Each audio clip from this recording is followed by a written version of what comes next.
آنکھیں بند کریں اور ذرا اپنے آپ کو ایک رات کے سناٹے میں لے جائیں جب سب کچھ خاموش ہوتا ہے، صرف خواب ہوتے ہیں اور اوپر ایک لامحدود آسمان ہوتا ہے۔ آپ آسمان کی طرف نظریں اٹھاتے ہیں تو وہاں ہزاروں لاکھوں ستارے چمک رہے ہوتے ہیں۔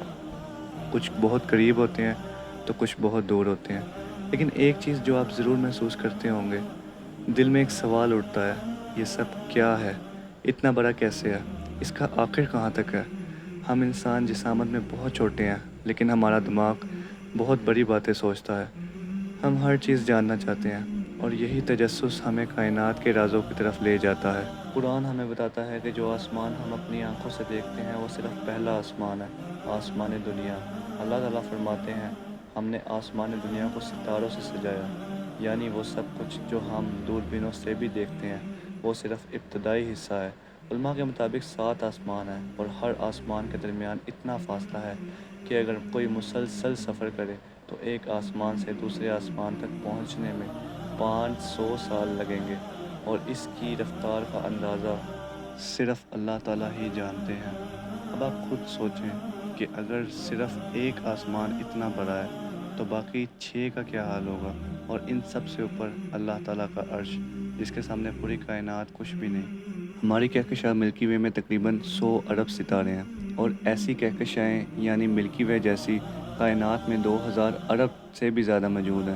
ہر کہکشاں میں لاکھوں سورج، زمینیں، چاند، سیارے اور ان گنت نظام موجود ہیں، سب ایک ترتیب میں، ایک قانون کے تحت، ایک رفتار کے ساتھ حرکت کر رہے ہیں۔ کوئی حادثہ نہیں، کوئی بے ترتیبی نہیں۔ کیا یہ سب کچھ خود سے ہو رہا ہے؟ نہیں، یہ سب ایک طاقتور ذات کے حکم سے ہو رہا ہے، اللہ تعالیٰ کے حکم سے۔ ہماری زمین ایک چھوٹا سا سیارہ ہے جو سورج کے گرد ہر سیکنڈ میں 30 کلومیٹر کی رفتار سے گھوم رہی ہے۔ سورج کا سائز اتنا بڑا ہے کہ اس میں 13 لاکھ زمینیں آسانی سے سما سکتی ہیں، لیکن سورج کوئی خاص چیز نہیں، بلکہ ایک عام سا ستارہ ہے۔ کائنات میں کچھ ستارے ایسے بھی ہیں جو سورج سے 1000 گنا بڑے ہیں۔ اگر ہماری زمین ایک ریت کے ذرے کے برابر ہو تو سورج ایک فٹ بال جتنا بڑا ہوگا، اور پوری ملکی وے کہکشاں ایک پورے شہر کے برابر ہوگی۔ ایسے میں ہمارا وجود صرف ایک نقطے کے برابر ہو سکتا ہے، یا شاید اس سے بھی کافی کم۔ قرآن مجید میں اللہ تعالیٰ فرماتے ہیں، انہوں نے اللہ کی قدر نہیں کی جیسے کہ کرنے کا حق تھا۔ ایک اور جگہ پہ فرماتے ہیں، آسمان اس کے ہاتھ میں لپٹے ہوں گے، یعنی جو کچھ ہمیں بڑا لگتا ہے جیسے آسمان، ستارے، کہکشائیں، اللہ کے لیے وہ سب ایک لپٹی ہوئی چادر کی طرح ہیں۔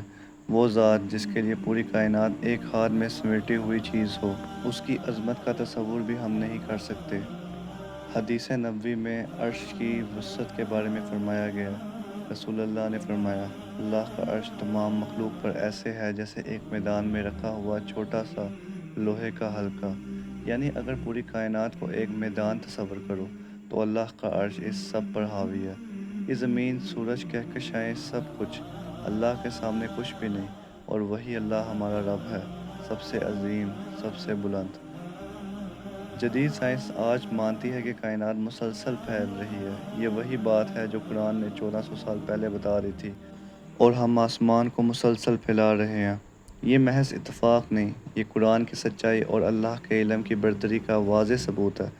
سائنس جتنی بھی ترقی کر لے، وہ آخر کار وہی باتیں دریافت کر رہی ہے جو قرآن میں پہلے سے موجود ہیں۔ اللہ نے زمین کے اوپر ایک خاص حفاظتی ایٹماسفیئر بنائی ہے۔ یہ ہمیں سورج کی خطرناک شعاعوں، گرمی اور شہاب ثاقب سے بچاتی ہے۔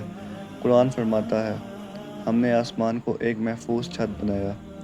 اگر یہ نہ ہو تو زمین پر زندگی ختم ہو جائے۔ یہ فضا روزانہ لاکھوں میٹیورز کو روک کر ہماری حفاظت کرتی ہے، مگر ہم کتنی بار اس نعمت پر اللہ کا شکر ادا کرتے ہیں۔ روشنی ایک سیکنڈ میں تقریباً 3 لاکھ کلومیٹر کے فاصلے طے کرتی ہے۔ یہ کائنات کی سب سے تیز چیز سمجھی جاتی ہے، لیکن کائنات میں ایسی جگہیں بھی ہیں جیسے بلیک ہولز، جہاں روشنی بھی قید ہو جاتی ہے۔ یعنی انسان کی سائنس، ٹیکنالوجی، طاقت سب محدود ہے، مگر جو ان سب کو پیدا کرے اس کی طاقت کی کوئی حد نہیں ہو سکتی، وہ ہے اللہ رب العالمین۔ انسان جب ذرا سا علم حاصل کرتا ہے یا تھوڑی دولت پا لیتا ہے تو غرور میں آ جاتا ہے۔ وہ بھول جاتا ہے کہ وہ ایک بہت چھوٹی فانی مخلوق ہے۔ ہماری زمین کائنات میں کچھ بھی نہیں، اور ہم زمین پر بھی ایک ننھے سے ذرے کی مانند ہیں، یعنی ہماری کوئی حیثیت نہیں۔ اللہ فرماتے ہیں، اے لوگو، تم سب اللہ کے محتاج ہو۔ لہٰذا ہمیں چاہیے کہ ہم عاجز بنیں، شکر کریں اور اللہ کے سامنے جھک جائیں۔ آج سائنس جو کچھ ثابت کر رہی ہے، قرآن پہلے ہی بتا چکا ہے۔